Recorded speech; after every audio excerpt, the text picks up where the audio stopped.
got to know the enemy. Again, it's like red and white. I want to go see what he's got to say for us when we get in there.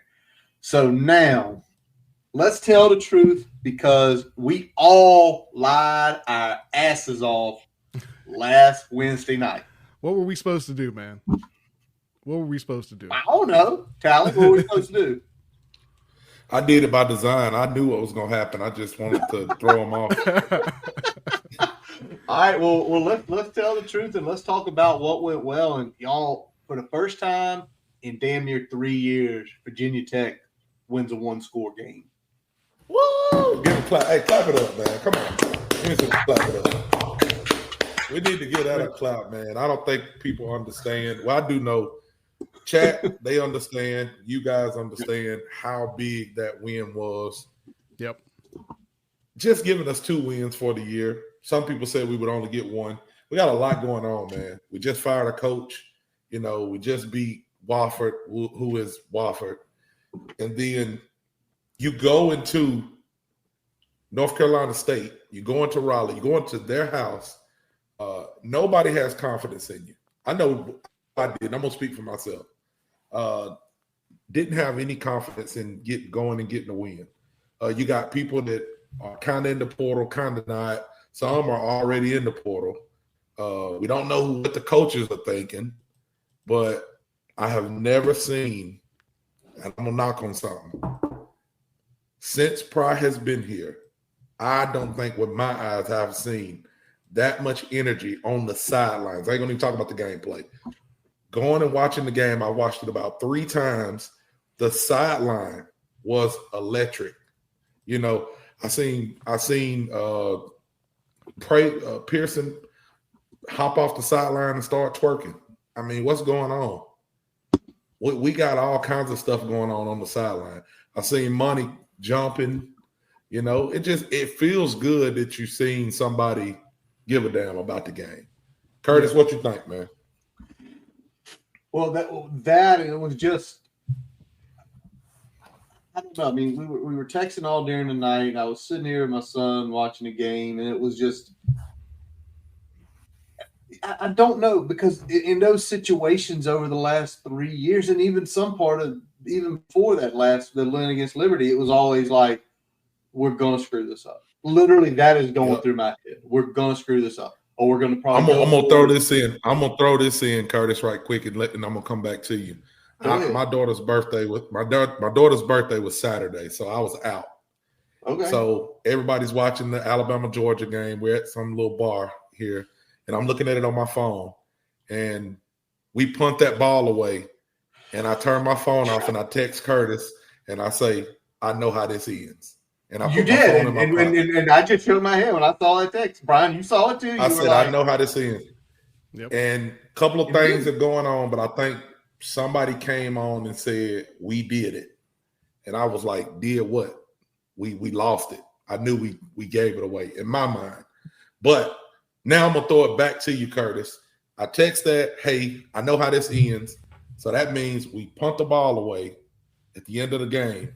And then what we do, Curtis, what happens? Well, we make the stops. We put them in a 4th down situation. And a lot of people say, why didn't you run Hollywood Smothers there? Or why didn't you bring the Wilson kid in? Because we had stopped them a couple times on 3rd and shorts. We stopped them on a 4th and short. Caleb's basically the D-line wiped out. Brian, you probably remember this play better than you probably can tell you. We wipe it out. Caleb Spencer comes in, backdoor, meets Smothers in the hole, stops him. We get the ball back.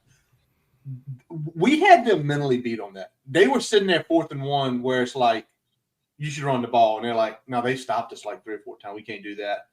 And when Christian Ellis played that thing perfect, I mean, shout out to Christian Ellis, first of all. Shout out to everyone wearing number 8 on Virginia Tech. Yeah, absolutely. Saturday. Absolutely.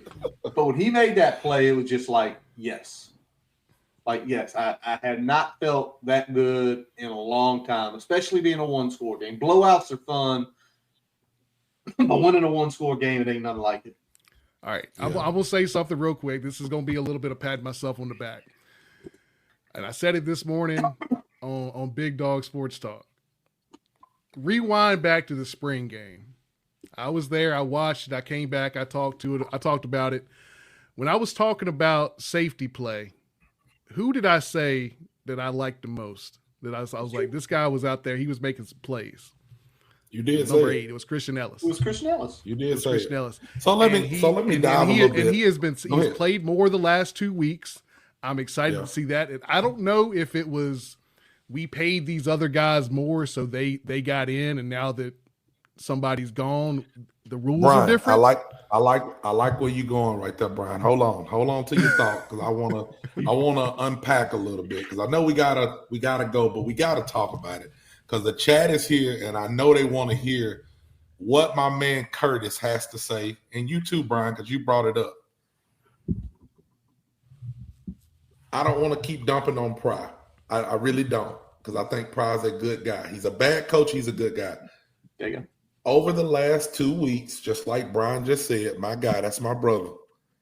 Over the last 2 weeks, we've seen number 8 on the field more. And again, I know when you see somebody playing against somebody like Wofford, you're like, whatever, you know.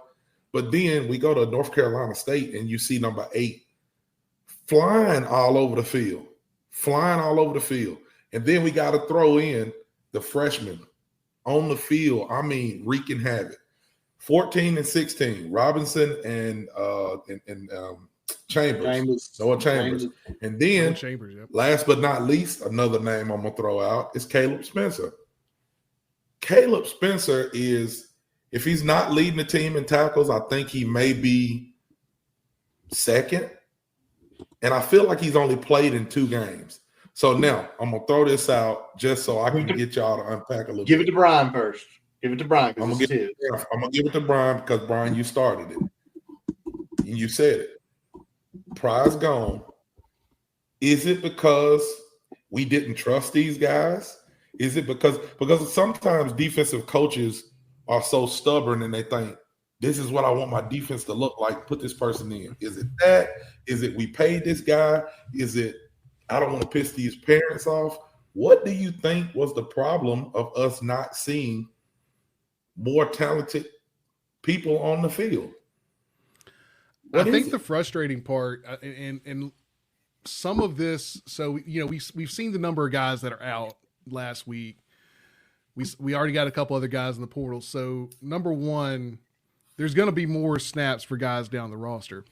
But I think what's frustrating is that you're seeing these guys get these opportunities, and they're making plays, and they're playing better than some of the guys that have been getting more snaps to this point.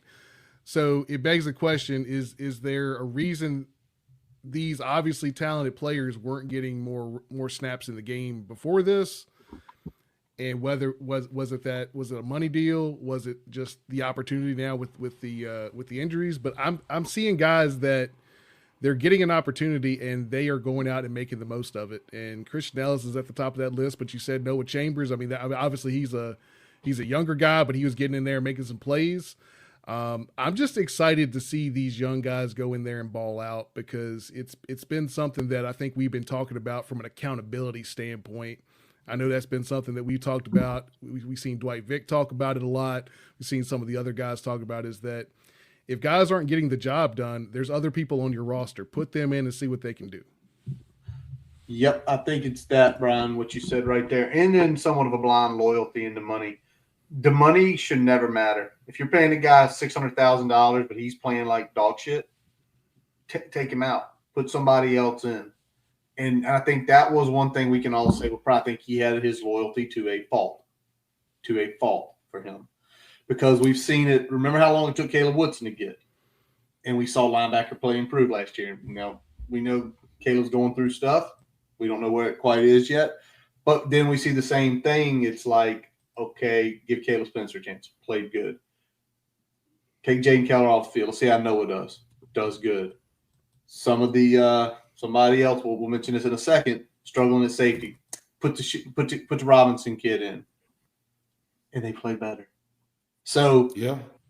And I think, and again, when you said, did he want to be friends with the parents, and did he want to be, did he want this, or did he want people mad at it? Maybe that was it. And again, to be a head coach, you are going to piss off a lot of people, and you just cannot care who you piss off. And maybe that's what it was. This is my take on Coach Pry, I keep saying every week, all right, I'm going to stop. I'm going to quit talking about it, but I can't. Well, we have to. No, we have to, though. We have to. Yeah, because it's still being unpacked. Exactly. From just people that I trust, things that I've seen, I feel like Pry got paid and was living like a rock star. He felt as if he was a celebrity. He liked to go out and mix and mingle and, you know, go to the bar or go out and eat, and everybody's like, oh, that's Coach Pry over there. I think that he kind of fell in love with that aspect of being the coach at Virginia Tech, because you can go coach at UNLV and they probably won't see you. You're in Las Vegas. You know what I'm saying? Like, it's too many people there. But in Blacksburg, if you see the coach out, they're probably going to say, hey, I need to take some pictures, coach. Coach, we're going to win Saturday. So I think he kind of fell in love with the celebrity part of it and handling that part more than winning fucking games, which is what you're getting paid millions of dollars for. And Brian, somebody put something up. I think it was Justin on there. He said he wanted us to speak about Scott. He wanted us to speak about Scott. They kept calling him Scott, the defensive coordinator. His name is Sam, but they kept saying Scott Cephas. on the broadcast, they kept saying Scott Cephas. But anyway, I can't remember. I don't see where the chat is there. Yeah, it's talking about Cephas at halftime. He was, he was into it. So I was gonna say, because you brought the video up, I had never heard him talk. I heard him in a couple of podcasts, but I've never heard him like on the field talking or seen anything. So what did you think about that video, just seeing how he was interacting at halftime? Hat backwards, standing up on a table or a bench, and just emotion. What do you think, Curtis? And I know we talked about it already, but that man needs to keep the hat on. So I'm glad to see him when he was going through his rant, he had the hat on because he he was like, it was backwards. It was backwards. It was on. He was on and backwards. You know what? I think just in general, when we looked at Pride, there was a lot of even keel demeanor on the sideline in the locker room. And I think we'll say it probably to a fault in most cases, to a fault. I was excited to see energy and like they were having a good time playing football. They were having a good time coaching football, and they were showing their emotions outwardly. It wasn't just, scribbles on a notepad. I know there's already some comments in the chat on that. I mean, I'm a type of person, I'm a very analytical person, but I'm a different person when I'm on the sidelines, when I need to get guys going, when I need to show emotion, when I need to be in the moment. Yep. So you got to have that switch. You got to be able to switch that on when the time is appropriate. And I don't know if Pry had that gear at the right moments in his head coaching role, because it's weird because you've seen a different, Pry as a coordinator was different than Pry as a head coach. And I don't know if that's Blacksburg, if that's the position, if that's just he changed his mindset about how he was approaching things, or whatever it may be. But he was a different guy, how he approached the game. And it filtered down to the players, it filtered down to his staff, and getting a different energy in the locker room has made a difference. Absolutely. I'm going to say something else too, and I love what Derek said here. Derek, this is the first time I've seen you in here, so welcome to the chat. Sam Cephas called a hell of a game versus the run. Hollywood Smothers was fifth in the country running the ball. He got 67 yards. 67 yards Saturday night. His longest was 11. His game plan to how to stop him basically took away what they wanted to do. Bailey made some good throws here and there, but something that's been mentioned over and over, and you noticed it Saturday night, and I think it's the reason we punted the ball late, and it's what went well. We kept making them drive the field long distances. Yep. They knew, and you heard Monty say it today in his presser, we knew they had not exploded for any this year. You're going to beat us. You're going to put the ball 40 yards down the field because we're going to pin you deep, and we did. If y'all remember where they were, I think they were at like the 15-yard line. Let me make sure. I got a little note here on it. Yep, they were starting at the 18-yard line. He knew you were going to have to go 53 yards in less. By the way, brilliantly managed game too. You're going to have to do that in less than a minute. It's taking you 5 and 6 minutes every time to get into scoring range. So Sam Cephas knew the game plan, and that was the best thing. And you saw his emotion, especially in the locker room at halftime. So it's great to see.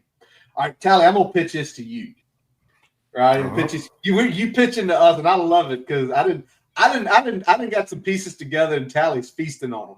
But Tally, Brian already mentioned number 8 on offense. Terrion Stewart.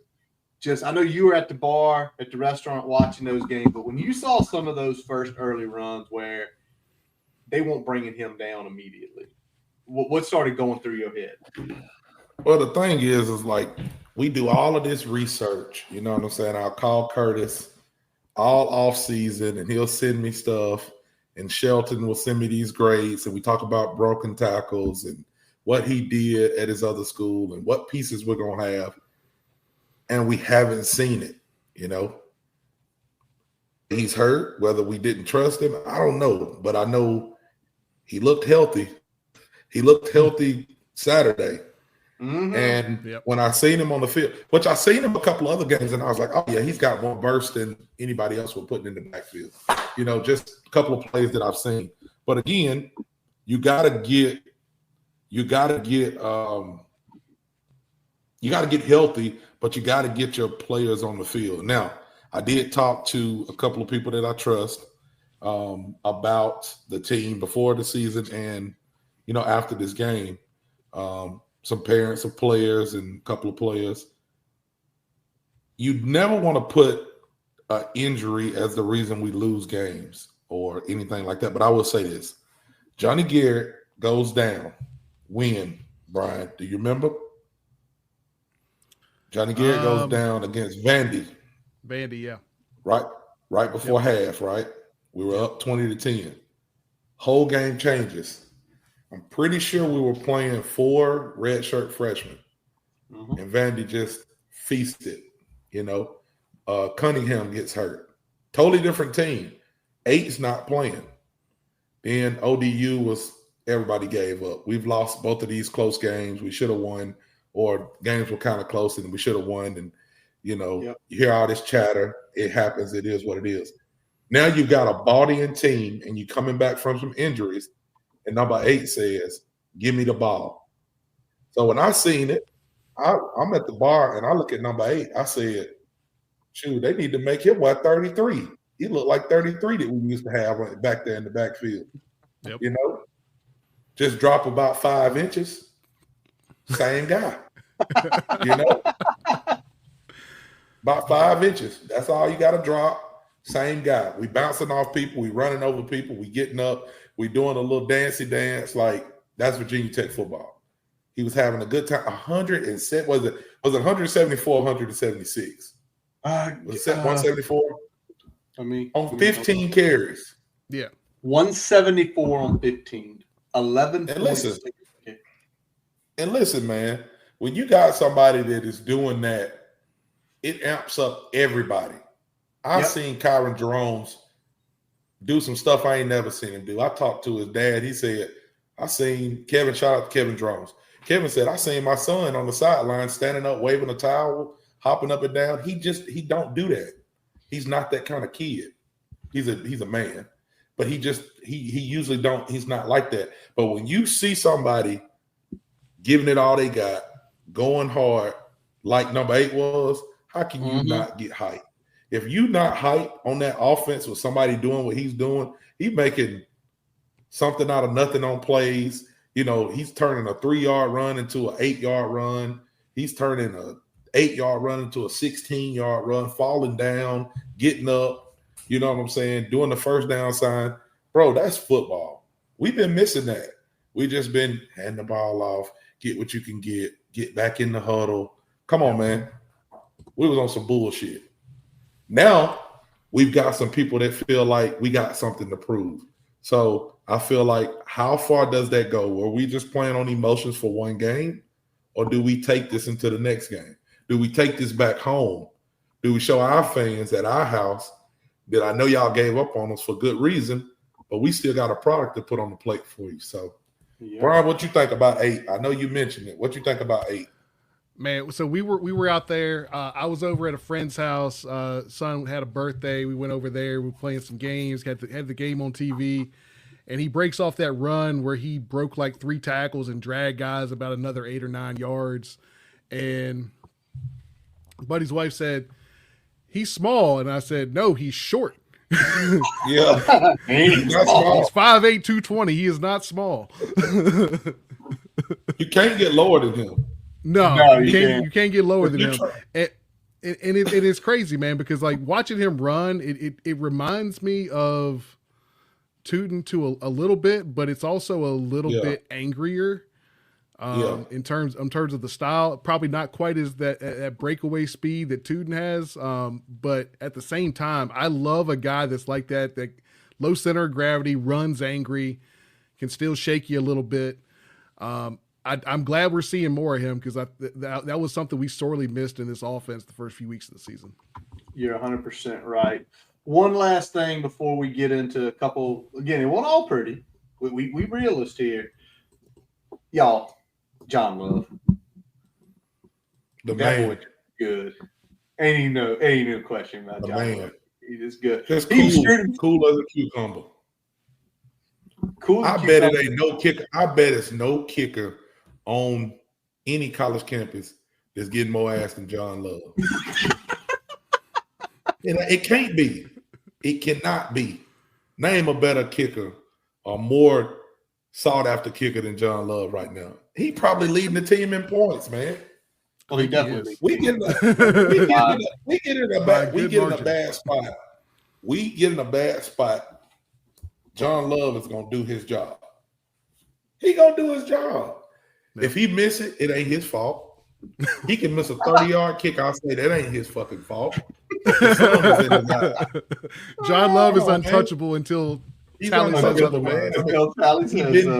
Because he's been doing it. He's been doing it, man. You know what I'm saying? Protect that man at all costs. Don't let him get hit.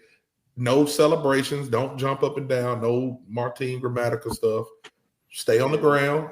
We need you. Please. Johnny boy. There you go.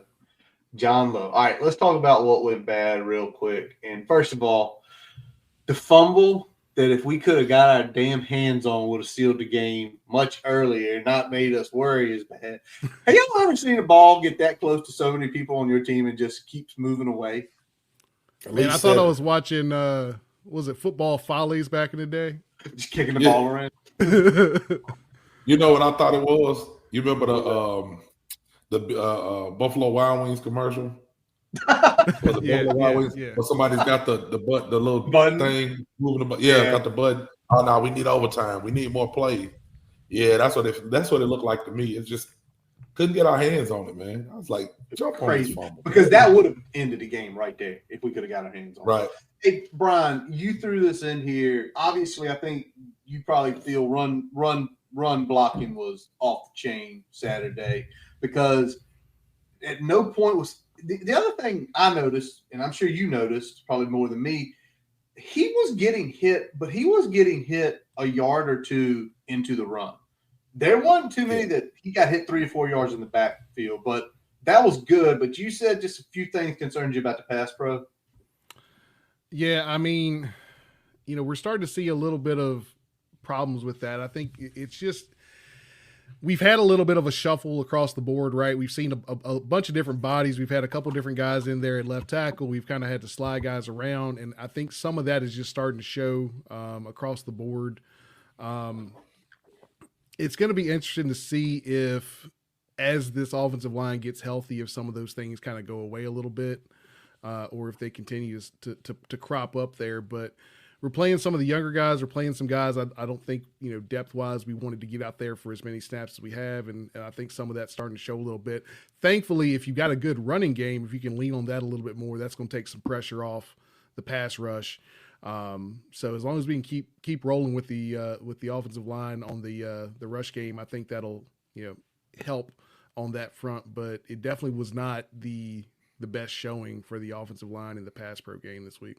Yeah, and a couple times Kyron had to scramble. That throw to Benji, that should have went on the. That was unbelievable. The throw to Benji was great. The throw to Hawkins on the touchdown was great.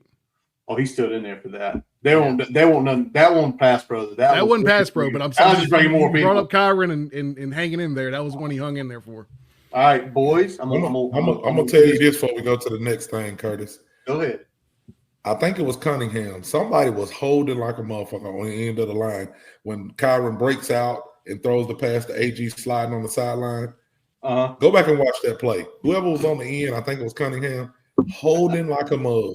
If I was North Carolina State, I would have been pissed. But guess what? I'll take a holding. Shit, don't let him hit my quarterback. Shoot a tag under him. You know what I'm saying? Push him down. Grab his helmet. Do something. Hell, I'll take it. All right. Real quick, this is another of the bad because we had some guys who have played a lot of football absolutely struggle with tackling. Their names kept popping up in our chat all night. Brian, one was Jaden Keller. Tally, the other was Flowers. And everybody's like, y'all just hard on them. Nah, y'all see the PFF grades? They were both under like 45 tackling grades, which means when you are that, I always Sheldon would say because he explained it better, but it's always been you start getting to that nether region, you missed a lot of tackles. Not taken away because Flowers almost did a pick, but it's like that. This game maybe could have been even an easier victory. Maybe we didn't need that, but they struggled. They just struggled tackling. Like there's a couple of times like Keller made some good heads up tackle, but there was one play, and I can't remember what it was. I don't know if y'all remember. So he comes in and he's got the guy leveraged, and then the guy kind of makes a move, and he just kind of stands up. Like he just kind of stands up and looks around like, what are you doing? Hit something. He's right there. So they worry me when it becomes the open space tackle. Early in the game, the one that I knew I was like, this is gonna be a long night for Keller. Was Smothers ran inside, and I mean it was clear as day, and inside zone, holes opens up. Keller is slow to fill.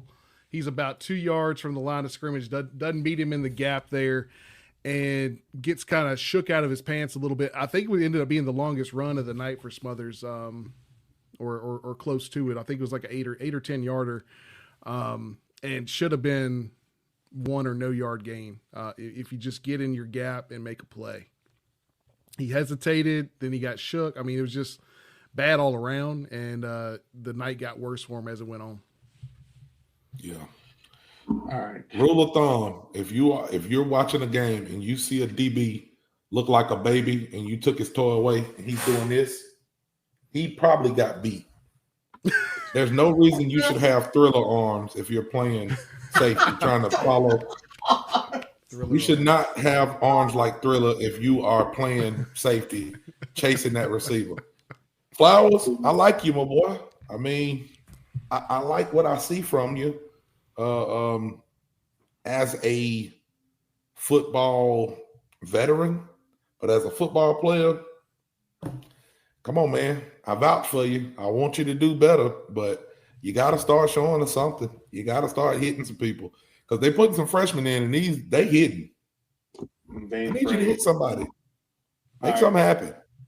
Real quick, I want us just to go kind of one by one. What's in your head? Anything you were not prepared for on Saturday? I would say we got a win despite not really turning the ball over. We didn't have any really takeaways in this game, but we still. You'd have had to tell me we had 3 turnovers the way I felt last Wednesday night to win this game. Oh, we won the game. Man, they must have just kept giving us the ball over and over. Right. Was this Tommy Castellanos just slinging it at us? Here you go. Tally, anything you weren't prepared for? Brian saying win despite lack of turnovers. Tally? I was not prepared for us to have a running back to run for 174 yards. No matter who was back there, I wasn't prepared for Kerryon Stewart for sure, but I wasn't prepared for us to have a running back in a running game. They had a running back run for 174 yards. That was crazy.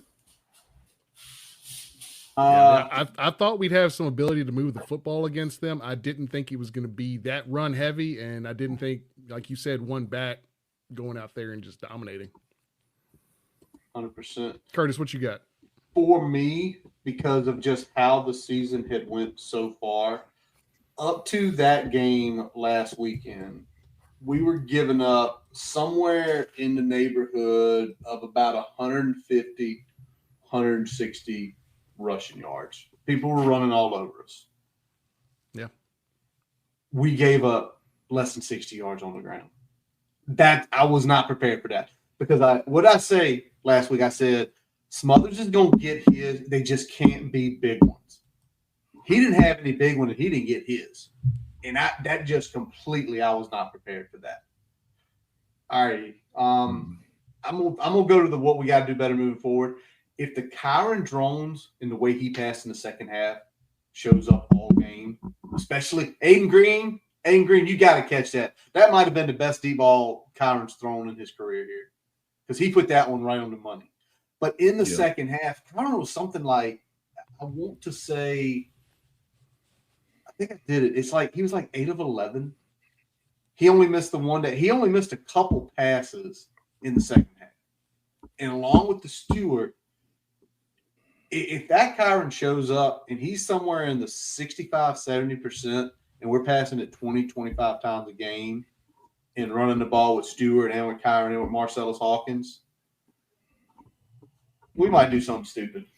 If he can keep that level of efficiency for a whole game, and he's somewhere in that 200 to 250 range yardage, he's added another 30 or 40 on the ground, and then you get another ground attack from the combination of Stewart and Hawkins, like we saw this past week. That's something that's pretty formidable. And that's something where, as Cam was talking about earlier, with us with Wake, I mean, they're going to make a lot of these teams are going to stack the box and make Kyron beat you with his arm. We're going to get to teams that can do that are where we can't just run through them, despite them having the box filled. We're going to have to pivot to that passing game and have to be efficient with that, because we know that Monty likes to sling the ball around a little bit. It's not going to always be deep down the field. It's not going to be things like that, but he's going to throw the ball a good amount of times. Yeah, we got to continue to be efficient with those completions. And when we've been at least somewhat efficient on offense in the passing game, it hasn't been pretty. We haven't been great in the red zone, but we've moved the ball up and down the field. 1 3 and out. We had 1 3 and out Saturday. Yeah. So that's what crazy. And we did pretty well, the first game and a half with those things, and then the wheels kind of fell off. Second half of Vandy on, and I feel like we may have recaptured a little bit of that with this NC State game, and I'm hoping that the thing that I was most proud of and that we need to continue doing moving forward is that we didn't let a negative play snowball on us. Yep. And I think we saw that, we saw that Vanderbilt. We obviously saw that ODU. Vanderbilt, we let a couple bad things turn into an awful second half. ODU, they came out and they punched us in the mouth early, and we never had a counter punch. We quit. Yeah, we never had a counter punch, and we quit. So I saw a team that negative plays happen, and mentally we stayed even keel. We were excited on the sideline. We were gassed. We were doing those things, but mentally up top, we stayed even keel. We didn't let that one play turn into 5. All right, Tally, anything from Saturday night that you want to close us out with here? Just I don't know how the rest of the season go. I ain't gonna look that far. I'm gonna just say next game. I don't know how the next game goes. I know we'll do a prediction a little bit, but just energy and effort, man. You know what I'm saying? I haven't seen that kind of energy from players and coaches in a while. Even in games that we were in, like South Carolina, I didn't feel like we had the same kind of energy. They wanted to give us the game, and we just was kind of playing the game. We didn't want to take the game. In this game, it was like, you heard it. We got to go take the game. This is our game. Let's go take it. And the kids bought in, and that's what they went and done. So I'll be interested to see if we come out with that same energy and that effort where it takes us against Wake Forest. I like what Justin said there. Put up Derek's too, because it is all on Sam now, and it's already been a positive for the first game against a P5 opponent. So yeah, all right. So that takes care of that. Tell the Truth Tuesday. We try not to tell any lies. We just tell what we see. All right, so let's hit some news and notes because the day was the big day with the Board of Visitors. And I think we all knew what was going to happen. And it did happen with one person saying no, but the BOV did approve for the new funding as a vote of 13-1.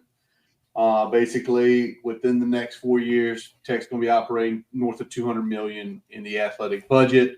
What does that mean for football? Well, football is the biggest portion of your athletic budget. People can get paid more, a lot more for NIL. I don't think there was ever any doubt. Nancy Dye saying, I don't think it's fair to the student fees. The first thing you want to say is, well, they're still the lowest in the state. You've got to figure out a way to make money. If you've got better ideas, you should be presenting them. That's always another thing I don't like. Somebody says, well, I think it's because this. Okay, my first thing, I'd be a smart ass. So what are we going to do then? Or do you want us not to have a good athletics program? Right. Yeah. Derek put it up here. But, no shock, right? Yeah, no shock, man. We knew it was going to happen. It had to happen. They tired of getting their asses kicked and their dick stumped. So they wanted to go ahead and do something about it. Let's do something about it, man. Let's give it our best shot and see if we can create some stuff.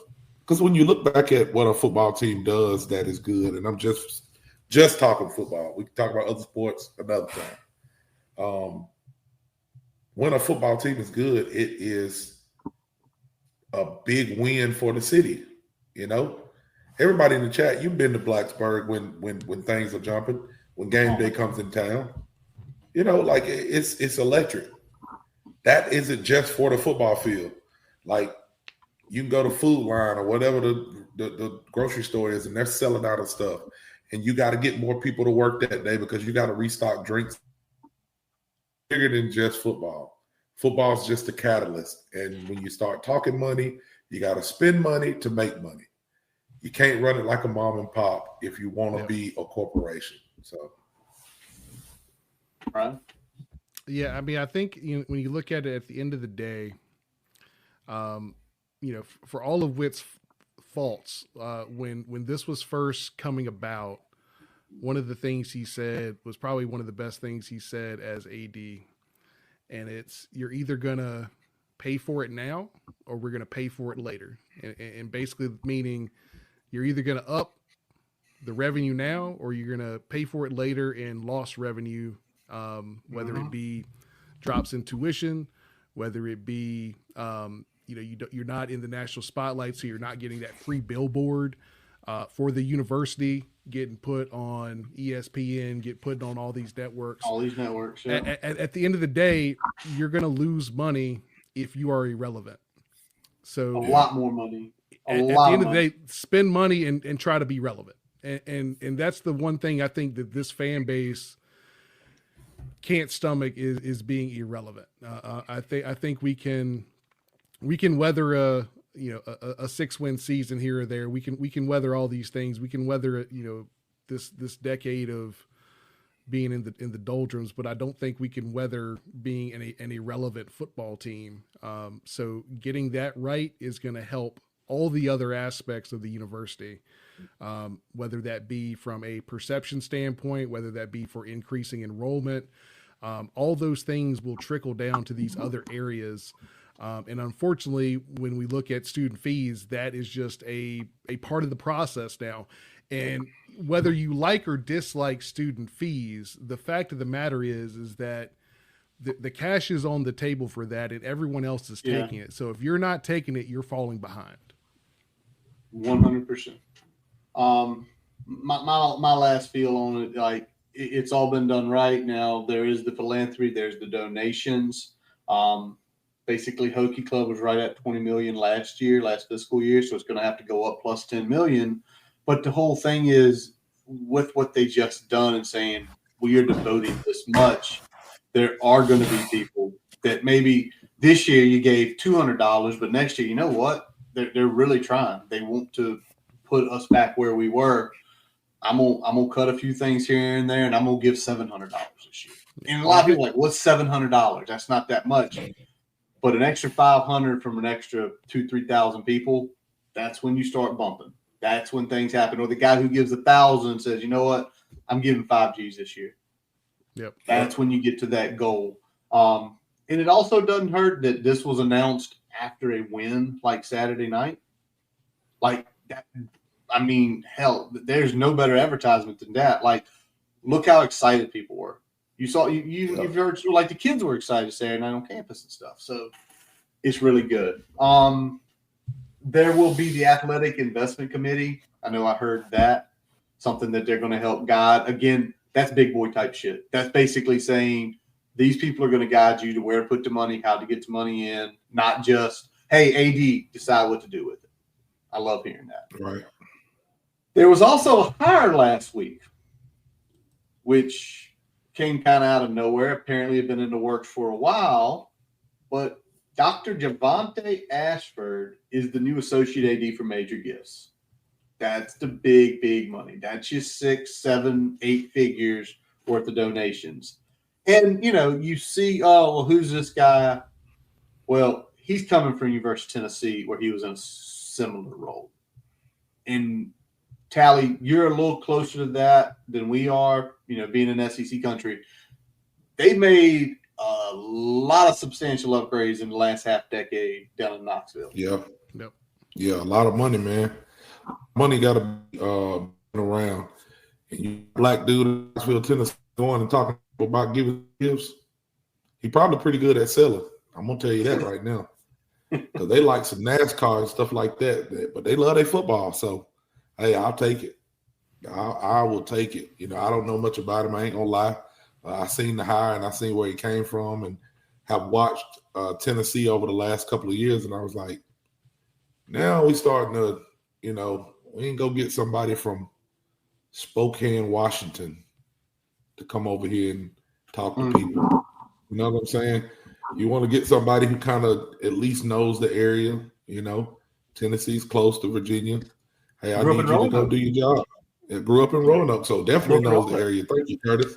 So, you know, things like that, man. You got to be able to, I kept saying, and this is hard for a coach.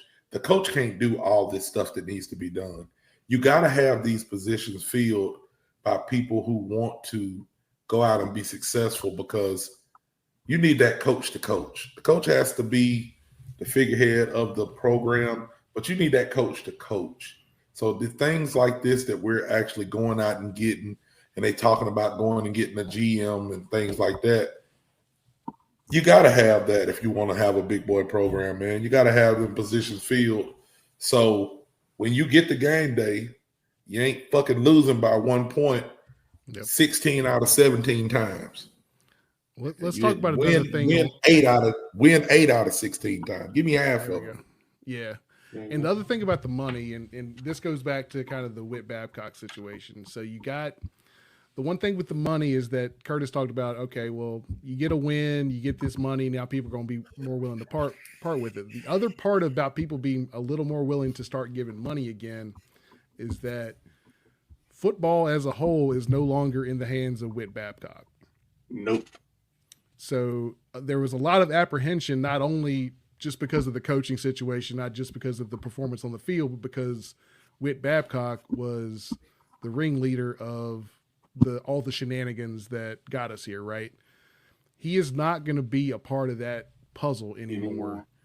So I don't think he's going to be part of the whole program in general. But regardless of whether he stays on in any capacity, he's going to be hands off more or less on the football side of things. So I think that's going to give people a little less apprehension when it comes to giving, and then you start making these other moves to kind of build up the Hokie Club and move away from that kind of mom and pop aspect of, okay, well, we'll hit this goal, we'll hit that goal. No, at some point, you got to get the people that have the money to move off and write the big checks. And it can't just be Mahul or a couple other guys every few years. It's got to be across the board. So I'm excited to see what they do with that. 100%. All right, real quick, I just want to mention this. I'm sure everybody's paying attention to it. Along with us having the open vacancy, there are now 4 other schools that are out there. Stanford, which that's going to be a special coach that takes that job. Don't even question it. UCLA, Oklahoma State, and Arkansas. And from the sounds of Arkansas and UCLA, they ain't got no money to spend. And everybody's like, well, they're getting paid so much. But I think what's happened over the last decade is some of these schools got overzealous and spent way too much money on dumb shit. And now it is a crucial time to have money to be able to spend, and they don't have money to spend. So as much as we can say we don't like Whit, we can say a lot of bad stuff about him. The one thing he did is he kept us out of debt, which really probably for the next 4 to 5 years, we can take on debt as it comes to this crucial time. Well, it's good to be in a situation where you can take on debt while you're also raising your overall budget. In the process. So you're letting good money go after the bad money in this case to really double up what you're trying to do from a funding standpoint. So that's working in tandem at the same time. I think the big thing is that we got to get this GM hire right. We got to get this coaching hire right. We're at a point where this has to be a slam dunk. And that's really where my concern is going to be is, can we get these aspects, these pieces of the puzzle correct? Because if we don't, then what goodwill that this is generating, 2 to 3 years down the road, we might be back in the same place of saying, well, we got the hire wrong, we screwed this up, we screwed that up. If you're not getting a return on the investment, at some point, people are going to start balking at you. True. Quick question. We ain't gonna talk a whole bunch about head coach, but I do want to say this. What's the number of wins that Monty has to have to be considered for the next Virginia Tech head coach? He's got to go to Charlotte. ACC? Gotta go to. If he goes to the ACC championship game and they reel off 9 straight wins, you have to give it to him. And as much as that'll piss some people off, say we want a bigger name, like he just won 9 straight games and got you to Charlotte. What if he wins? What if he gets 8 is the number, but I think Charlotte is definitely the caveat. Tally, I'll let you go ahead. Sorry about that. No, you good. I was just gonna say, what if he just gets you to a bowl game? What if he wins 6 games? Nope. We won't there. 9 wins showed something. 9 wins is a massive step up because we were talking about this year. Probably won 8 or 9. He probably kept his job for a couple more years. Yeah. And the thing is, the back half of that schedule don't look pretty. So, we'll see. We got to win at least 3 in October to have any sort of chance at a bowl. In my opinion, rough, dog. It is going to be tough. All right, real quick, let's go to our keys and our predictions for the game this weekend. I'll lead this off because Cameron said it earlier. It's all about our red zone defense versus their red zone offense. I think whoever wins that wins this game. They aren't good. We aren't good. Something's got to break. So that's me. Like, look at the end. If they got down there 5 times and they scored 5 times, we lose. If they got down there 5 times and they've been keeping their average, which is scoring 3, we probably take the win. I think the big thing is just don't let them in that area altogether. Don't let them get down there, man. You can only score so many points by putting it in the end zone if you only get down there 2 or 3 times. So keep them out of our side. Get the ball back. Hopefully we can control that time of possession with the run game, with the short passing game, and hopefully we do a little bit better of converting some of those red zone opportunities ourselves. All right, Tyler, what about you? What's the key? I think the key is just limiting turnovers. Definitely watching your turnovers. A team like Wake is gonna kind of feed on that. Coming in, feed on that energy if you turn the ball over. And you got to get Kyron's stat line probably needs to be about 200, 220 passing yards, and give me about 50 rushing yards. That's what his stat line got to look like. Again, you got to use him for how he needs to be used. You got to have a rushing game behind him too. But on those 50 yards, he has to set that tone. Similar to what he did. It was times when he was taking on 2-3 defenders, getting the tough yards, and then you come with a running back doing the same thing. You got to be able to just set that tone. I think Derek just said it. Set the tone to start the game. We're not a finesse team. I don't think Virginia Tech will ever be a finesse team.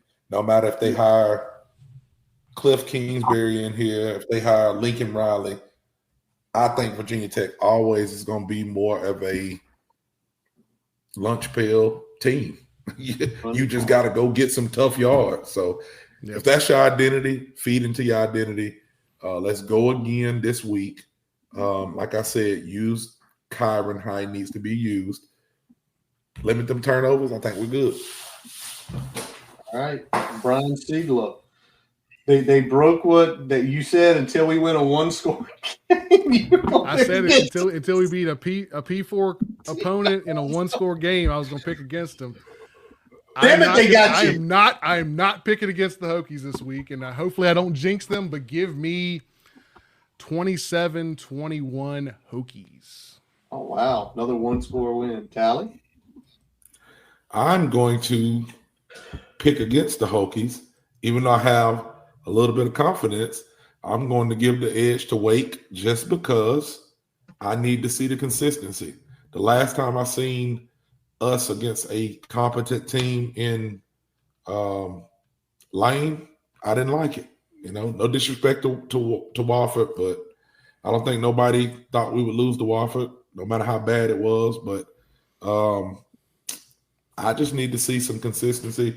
I need to see where we just playing off of the emotions. And now you have some expectations. You are favored to win this game. Every time we get some kind of expectations, we fold it. As of the last couple of weeks, couple of years. I need to see what you do. So I'm gonna pick against the Hokies. I'm gonna say it'll be a close game, but Wake takes it. Now he stole my thunder. I was going to say almost exactly what you were saying because I need them to prove it to me again. I'm going to take Wake Forest in this game 27-23. Heartbreaker. Right. Man, I'm the only one riding with the Hokies, man. You're the only one riding with them. You know how they needed to prove it to you? They got to prove it to us that they can do it on our turf 2 in a row against a competent team. That's fair. That's fair, man. I got to say it, Curtis. I got to say it. I know we got to get going, but I got to say it.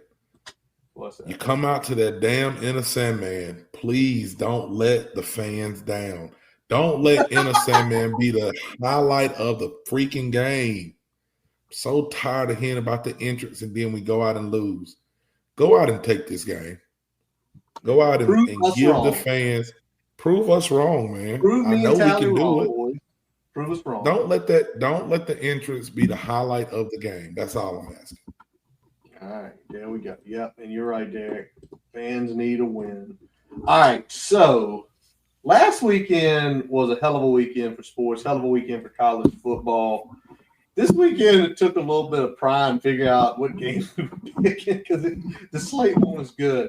Also, if you had gotten smart the last 2 weekends and faded everything me and Brian decided to do, you'd have a lot of damn money in your pocket right now because we are 0-8. Oh, it's rough. The worst part of that is we were at 500, and then the last 2 weeks have just snowballed into hell for us. We can't pick them for worth a damn. So, if y'all are watching this out there, feel free to go ahead and just make a card, fading everything we got here, and I think you'll be in good shape. All right, I'll kick us off, Brian. The first fade. and this is the game I picked because I should be back from baseball by the time this one kicks off. We got Michigan State, Nebraska. Nebraska laying 11.5 points. I got to say something. I feel for Nebraska because I watched a good bit of that Michigan game. They should have beat Michigan. I'm sorry. They should have beat Michigan. And I believe I saw Michigan State USC the other weekend, and just Michigan State's kind of just floating. They had, what was his name for all those years? Not John L. Smith. Y'all know what I'm talking about. Old, crusty guy. Yeah. Went through the playoffs, went to multiple. I mean, he looked probably a hell of a football coach. That's probably looked old and crusty. But in this case, fade me. I want to lay 11.5. Nebraska wins by 17. All right. Think so? Yeah, click your button, Brian. I did. It's delayed. Shelton, who's not here tonight because he had to do some play-by-play action, he also rides with us. Tally. I got to go to Nebraska, man. I ain't heard about freaking Michigan State for 10 years. Thank you. Yeah, D'Antonio. Mark D'Antonio. Brian? I'm riding with Nebraska as well. I think they're probably, Michigan State, like you said, they're kind of hovering at this point. I don't really know if they're ever going to kind of take that step back into that, mid to upper echelon of the conference. Kind of reminds me a little bit of another team I know, unfortunately. I think they're at a crossroads as well. At least I see some juice and some movement on our end. I think Nebraska's going to take this one. All right, next game. This is Tally's pick. Yeah, man. The Cavaliers showed me a very interesting game on Friday last week, so I thought they deserved to be on big screeners again this week. But I'm taking Louisville on this game. Tally laying the 7.5. Brian? I'm gonna go ahead and jump in here. I mean, I am picking UVA in the capacity that I don't think it will be more than a 7-point game. I think that Louisville ends up closing this game out, but it is closer than that 7.5. So give me the Cavs. I'm similar to you. I don't know who's going to win this game, but I think 7.5 was just a little bit too much. Although I think Tally's head is saying they just had literally their biggest win since 2019. Probably program-wise, it's probably their second or third biggest win of all time. Can they handle the emotion going on the road to a tough environment? And their quarterback was trying to give Florida State the game. And Florida State's quarterback was trying to give it back to him. Take it. I don't want it. Take it. I don't want it. Take it. Nobody wanted that game. That's what it felt like. Sheldon is riding with you, Tally, which is probably smart given me and Curtis's track record the last couple of weeks. I think there's a theme here. Y'all pay attention to what Shelton's doing. All right, next one. This is Shelton. Shelton picked Miami, Florida State. Massive game. Should have been even more massive, but Florida State couldn't figure out how to beat UVA. Shelton is on this one, and he is taking the UGI later 4.5. Tally, what about you? Man, I got to go to you, man. That defensive line, offensive line too. Trenches look ridiculous for Miami. I don't know if they win it all. I don't know what they do this year, but from what I've seen in the offensive defensive line, I think they are going to probably beat Florida State by about 14 points. Woo! I'm not quite on that 14, but I think a 10-point curve could be in play here. This is probably the best top to bottom and coached Miami that we've seen in maybe 25 years. In terms of just talent in a lot of different places, talent where it needs to be. coaching that is fairly consistent. They don't hurt themselves as much. So we'll see if we'll get the classic Miami blunder at some point down the stretch in this season. Hopefully it is at our expense there. So, but in the interim, I think Miami takes care of business against Florida State. I'm going opposite of all three of y'all. I think Florida State was looking forward to this game last Friday night, because if you looked at everything that they had the ball in the red zone three more times than UVA. They came away with 0 points out of it. That was the game. I think they lock in and focus. I think I'll take a home favorite or a home with points. I don't know who's going to win this game. I think it's going to be entertaining as hell, though. Give me Florida State. Give me 4.5 points. There we go, man. All right, last one is you, Brian. Oh, jeez. Hey, man.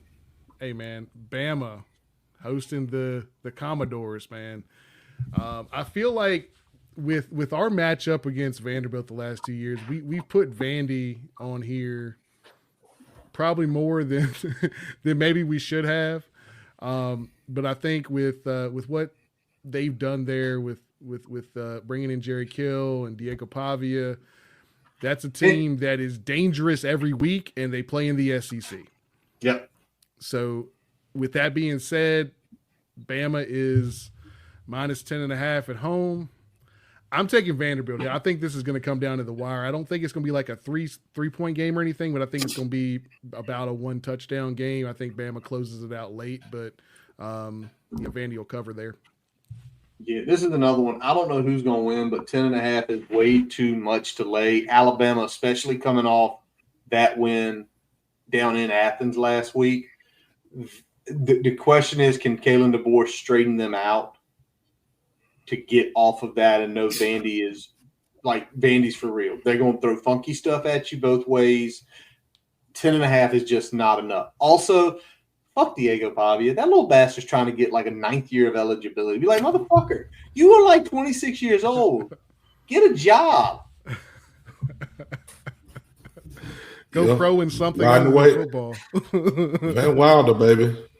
Van Wilder. Shelton says, Shelton's riding with Vandy.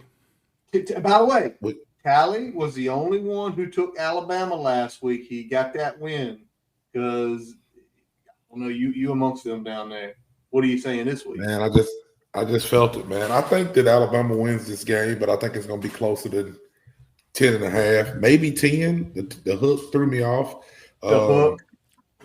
Yeah, it threw me off a little bit, but I'll say Vandy's about to have a gauntlet of a schedule, man. They are about to get into some, LSU, Missouri, Texas, Auburn, Kentucky, Tennessee. So from here on out, their schedule is going to look a lot different than it has looked. I think that's going to keep them in the game because you got Alabama coming off of playing Georgia coming into the game. Maybe underestimate them a little bit, but at the same time, I do think Alabama will lock in and win this game. But I think it's going to be closer than what the spread is. So I took Vandy. All right, there we go. All right, so we got that up there. All of our picks. Is there anything happening in the last? Well, the one thing I noticed today, y'all follow John Rothstein. Yeah, I'm looking. Yeah, he was at basketball practice today. Yeah. Did you see the video? I did not. Go look at the video. The man says he thinks we can get back in the tournament this year. All right. Not my words. I saw the. I saw the highlight. Talking about Neo. Talking about him being a better shooter than Igor Demon with BYU. He's very high on Neo at this point, so we'll see if all those pieces can come into place with the talent that was left on the roster, with some of the moves we made this offseason. I'm really excited about this basketball team, probably as excited as I've been in a few years. So excited to see what they can put out on the floor there. It's going to be a really good year, I think, in Blacksburg for the Hokies basketball team. Absolutely. I think we might need to find us a game and go to this year, man. We haven't been to a basketball game together. Might need We to have find it, one, man. dog. Yeah. I think Definitely. that'd be pretty cool. Well, you know what? Phil would come with you in a heartbeat. All right. Hit I up. gotta get up with Phil, man. See if he'll let me stay at Moments on the Mari, then head to a basketball game. I think that'd be pretty cool. Phil loves basketball, man. About 98% sure he's going down to the Bahamas for that tournament this year. Yeah, I'm about to reach out to him. And if he does, he said, if I go, I'm going to do a live remote from the Bahamas. Okay. So we'll see. All right. Nothing else breaking down. Fun night. You guys were awesome in the chat. I don't know how many messages we have in there. We did not get to them all. Apologies. We got to talk too. But anyway, as always, this wraps up this episode of the Boundary Corner podcast, brought to you by Counts Family Pharmacy in Blacksburg and Moments on the Maury in Lexington. I'm Curtis Wilson. I'm Brian Siegler. Jonathan Talley. Visit our website, boundarycornerbt.com, to listen to all of our episodes. Also, while you're there, follow us everywhere you can: Twitter, Facebook, Instagram, YouTube, all of your favorite podcast sources. As always, we let our buddy Jason Long play us in, play us out. Man claiming he ain't gambling until the NBA season starts. I don't believe in one bit for that, because the Titans have damn near broken in Tally. Almost broken the man. Go to jasonlongmusic.com, where you can link to all of his music, Apple, Spotify, YouTube. What did you just drop? Everybody, look in the background of Tally. He is getting his little man cave set up. I love it. Got the big jersey on one side, the big BT flag. Go to the other side. Move a little bit out of the way, because you got to show that. Boone in the background, baby. You got the Greg Boone jersey in the background. He's getting his man. I love it. I love it. I'm glad that has come to fruition in the new house there, Tally, so much. Also, we're close, Jason, baby. It's close. Well, no, it ain't ever close. I'm going to wait and tell you that. I've been here 9 years. It still ain't. It is close. never finished. It's never finished. Also, Jason's page, check him out, see where he's going to be in the Roanoke area in the coming weeks. We appreciate y'all listening, chatting, and as always, let's go. Hokies. Hokies.